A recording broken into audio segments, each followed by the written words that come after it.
It's been exactly 21 days since they left. You made it through the shock. You told your friends. You even went to the gym a few times. But this morning, you woke up and the sadness felt different. Heavier. Like someone had poured concrete into your chest while you slept. This isn't what the movies promised. You were supposed to be getting better by now. Instead, you're standing in your kitchen at 7 a.m., staring at a coffee mug they bought you, and suddenly you can't breathe. Welcome to week 3. The week nobody warns you about. Most people think breakups follow a clean line. Sad at first, then slowly better. But that's not how the brain works. In week 1, your body is still running on emergency fuel. Adrenaline and cortisol keep you functional. You're in survival mode. You're cleaning your apartment at midnight. You're answering texts with perfect grammar. You're performing okayness for everyone who asks how you're doing. But underneath, your neurochemistry is quietly rewriting itself. And by day 15, that emergency fuel starts to run out. That's when the real crash begins. Meet Maya. She's 32. Her boyfriend of 4 years moved out on a Tuesday. For the first 10 days, Maya was almost euphoric. She redecorated the bedroom. She booked a trip to Portugal. She told her therapist she felt surprisingly free. Then day 17 arrived. She found one of his socks behind the dryer. Not a love letter. Not a photo. A sock. And she collapsed onto the laundry room floor and sobbed for 2 hours. That's the week 3 paradox. The big grief stays manageable. It's the tiny remnants that dismantle you. Here's what's actually happening inside your brain. When you're in love, your dopamine system gets hijacked. Your partner becomes your primary reward source. Texts from them, their scent, their voice, these all trigger dopamine hits that feel as real as any drug. Then they leave. And suddenly, your brain's reward pipeline is severed. But here's the cruel part, your dopamine receptors don't know the supply has stopped. They keep firing, searching, expecting. For 2 weeks, you're essentially in withdrawal without knowing it. And then week 3 hits, and your brain finally realizes the drug is gone. This is the same neurochemical architecture that drives addiction. Studies using fMRI scans have shown that heartbreak activates the same regions as cocaine withdrawal. The nucleus accumbens, the ventral tegmental area, these aren't poetry words. These are real brain regions that light up when you're separated from your attachment figure. And just like withdrawal, there's a delayed crash. You don't feel the full absence immediately. Your brain keeps producing hope. It keeps dreaming them back. Until week 3, when the denial finally breaks. Now add oxytocin to the equation. Often called the bonding hormone, oxytocin is what made their touch feel like home. It's released during hugs, during sex, during quiet moments on the couch. It lowers your cortisol. It literally calms your nervous system. When they're gone, your oxytocin plummets. But your body still craves that regulation. You're walking around with a nervous system that's suddenly unsoothed. Week 3 is when your skin starts to feel too tight. When you realize no one's going to rub your shoulders after a hard day. When the absence becomes physical, not just emotional. There's another chemical player here that nobody talks about, corticotropin releasing factor, or CRF. When your relationship ended, your stress response activated. But CRF builds up over time. It's not an immediate spike, it's a cumulative flood.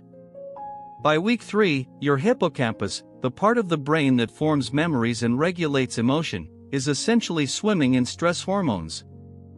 This is why you can't concentrate. Why you walk into rooms and forget why.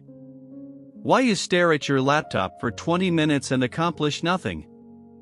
Your brain is chemically compromised. You're not lazy. You're not broken. You're flooded. James, 28, noticed it at work first.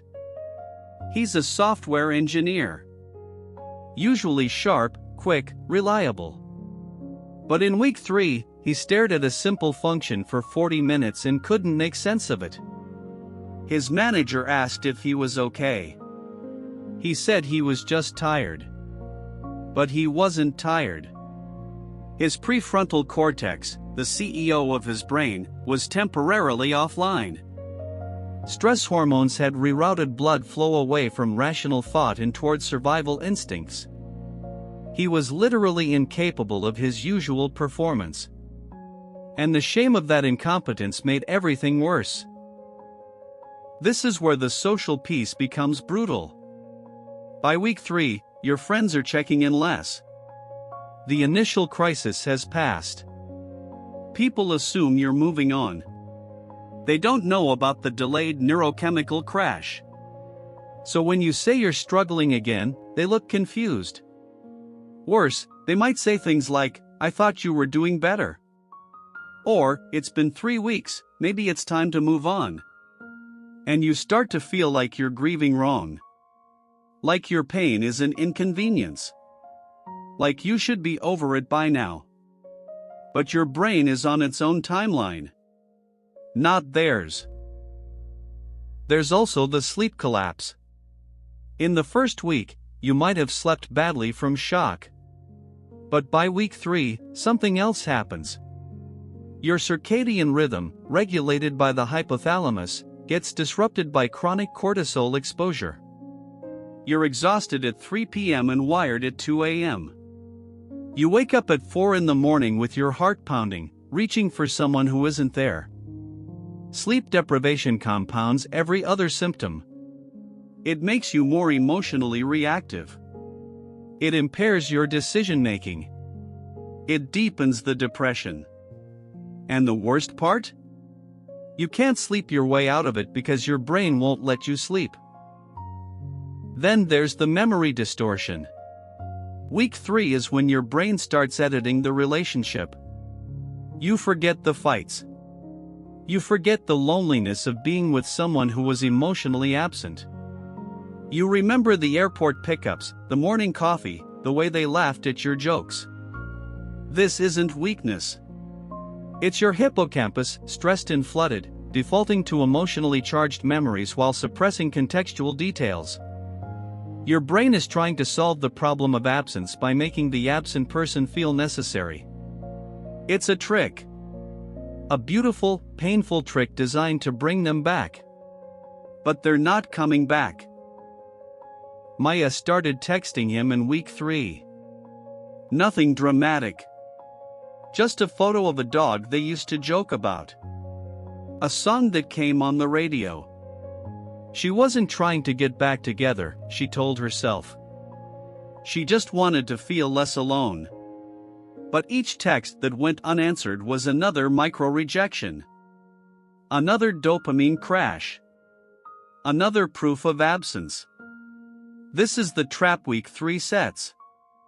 Your brain, desperate for its reward source, convinces you that contact will help. But contact, at this stage, is like pouring alcohol on a wound. It stings, it delays healing, and it keeps you attached to a source that's already gone. James tried dating apps. His friends said the best way to get over someone is to get under someone else.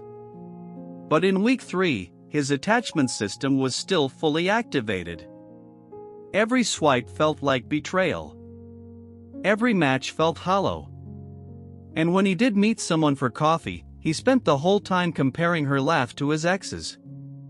Rebounding during the neurochemical crash isn't distraction. It's self-sabotage. Your brain can't form new bonds while it's still mourning old ones. Not real ones. You're not available. You're just performing availability. and it exhausts you even more. So what actually helps in week 3? Not the big gestures. Not the trips, the haircuts, the desperate self-improvement. The small regulatory practices. Cold water on your face activates the mammalian dive reflex and slows your heart rate. 20 minutes of walking regulates cortisol better than rumination. Eating protein at regular intervals stabilizes blood sugar, which stabilizes mood. These aren't cures. They're lifelines. They won't fix the grief. But they give your nervous system enough stability to survive the flood. And surviving week 3 is the only goal. Not thriving. Surviving. There's one more thing that week 3 demands, and it's the hardest. You have to let the grief be boring. We romanticize heartbreak in movies. We expect tears on rainy windows and poetic journal entries. Real week 3 grief is mundane. It's folding laundry and remembering how they used to fold towels. It's buying 1 tomato instead of 2. It's the silence of no longer reporting your day to someone. This boredom is actually a sign. It means the drama has passed. The emergency is over. What remains is the slow, unglamorous work of building a life that doesn't include them. And that work is done 1 invisible hour at a time. Here's what nobody says: week 3 is when you start to become someone new. Not better. Not healed. But different. The person who made it through the crash. The person who learned that their brain could flood with stress hormones and still wake up the next day. The person who discovered that love, real love, rewires your neurochemistry, and that rewiring doesn't disappear just because the relationship ended. It becomes part of your architecture. And that means you'll love differently next time. More carefully, perhaps. More knowingly. Because you now understand the cost of attachment. And you understand your own capacity to survive its loss. Week 3 is the bottom. But the bottom is solid ground. You can stand here. You can breathe here. And soon, you'll walk from here.